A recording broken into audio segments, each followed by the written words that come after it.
Hi hello and welcome to ஃபஸ்டிக் channel. நம்ம சேனலில் இன்றைக்கி ஒரு அருமையான சத்து மாவு கஞ்சி தான் வந்து செய்ய போகிறோம். இனிப்பு கஞ்சி. அதுக்காக நான் கொஞ்சம் கருப்பட்டி எடுத்து வச்சுக்கிட்டேன். அந்த கருப்பட்டியில் வந்து நமக்கு தேவையான அளவுக்கு, எனக்கு வந்து இந்த கப்பில் சின்ன கப் அளவுக்கு போதும். அதனால் அந்த கருப்பட்டியை கொஞ்சம் 1-2 உடச்சி வச்சுக்கிட்டேன்.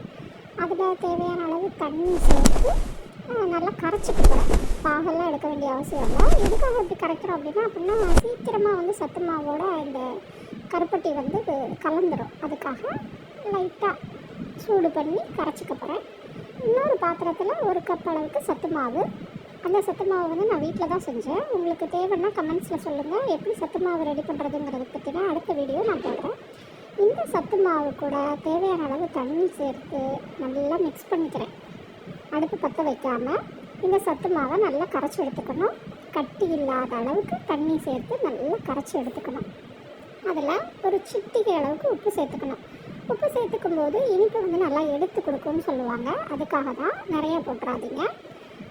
உப்பு தண்ணி எல்லாம் சேர்த்து நல்லா தண்ணியாக இப்படி கரைச்சிக்கிட்டேன், கட்டியே இல்லாத அளவுக்கு.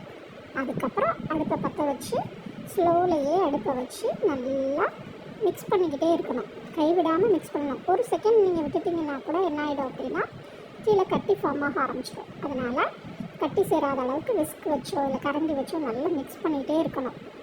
பண்ணிகிட்டே இருக்கிறப்போ கொஞ்சம் நேரத்தில் இதோட கன்சிஸ்டன்சி இப்படி மாறிடும்.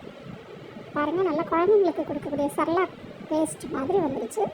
ஸோ இதில் வந்து நம்ம காய்ச்சி கொஞ்சம் தண்ணியாக கரைச்சி வச்சுருக்கோம் இல்லையா, கருப்பட்டி தண்ணி, அதை வந்து இதில் சேர்த்துக்கலாம்.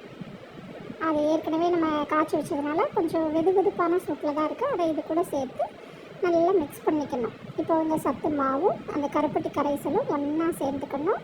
இது நமக்கு தேவையான அளவுக்கு நம்ம சேர்த்துக்கலாம். எவ்வளோ இனிப்பு அதிகம் வேணும்னா அதிகமாக சேர்த்துக்கலாம், கம்மியாக வேணும்னா கம்மியாக சேர்த்துக்கலாம். ஸோ எங்களுக்கு இந்த அளவுக்கு போதுங்கிறதுனால ஒரு குத்து மதிப்பாக தான் போட்டிருக்கேன். இது ரெண்டையும் நல்லா மிக்ஸ் பண்ணிக்கணும். மிக்ஸ் பண்ணிவிட்டு இதையும் நல்லா வேக விடணும். அதுக்கப்புறம் காய்ச்சி ஆற வச்சு எடுத்து வச்சுருக்கிற பசும்பால் ஒரு 1/4 டம்ளர் அதை வந்து இதில் சேர்த்துக்கிறேன். பால் சேர்க்கும் போது தெரிஞ்சு போயிடாதா கருப்பட்டி சேர்க்குறீங்களே அப்படின்னு நிறைய பேருக்கு டவுட் வரும். நான் வந்து பாலை நல்லா ஆற வச்சுருக்கேன். ஆற வச்சுட்டு உங்கள் கண்ணு முன்னாடி தான் செஞ்சு காட்டுறேன். பாருங்கள், தெரிஞ்செல்லாம் போகல, நல்லாயிருக்கும். பால் சேர்க்கும் போது டேஸ்ட்டை நல்லா என்ஹான்ஸ் பண்ணி கொடுக்கும். அவ்வளோதாங்க, ரெடி ஆகிடுச்சு.